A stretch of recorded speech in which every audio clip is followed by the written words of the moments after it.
Water providers and managers in the Okanagan are bracing for what could be a severe drought this summer. With the driest spring on record so far in many parts of the valley, there are fears water supply may be in short demand, or supply rather, over the next few months. As Klaudia Van Emmerik reports, residents are being urged to conserve water, especially with their outdoor use of the resource. Well, trying to eliminate all the water, so we'd have to start reducing the amount of things that need water to try and preserve and conserve the vines.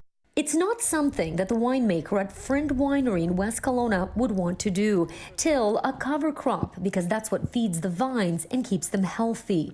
If we don't add water, everything looks like the color of this. It just dries out. So we're quite concerned. But with fears of a drought, grape growers and other farmers are bracing for the possibility of having to use less water than normal.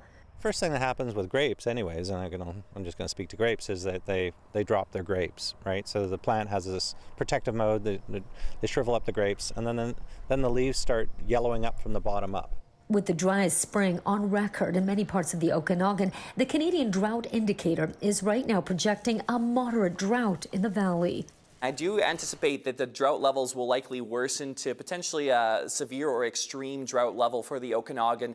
Global Okanagan meteorologist Peter Quinlan says the valley has received very little moisture since April 1st. We've just had tinder dry conditions, only 13.5 millimeters of rain reported at the Kelowna airport, when normally there's about 85. That's just about 16% of normal throughout that spring period.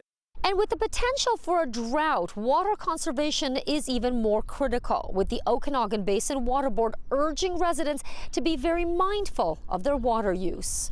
Just making sure that you have set your irrigation so that it's watering at the right times, that it's watering plants and not pavement, because we still see that as an issue in the Okanagan.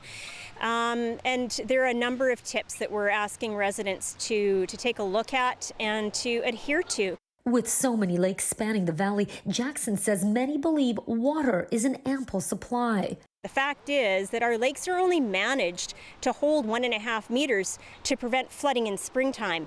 So if they do not fill to that 1.5 meters because we don't have the precipitation and the lake's been drawn down, well then we have some problems.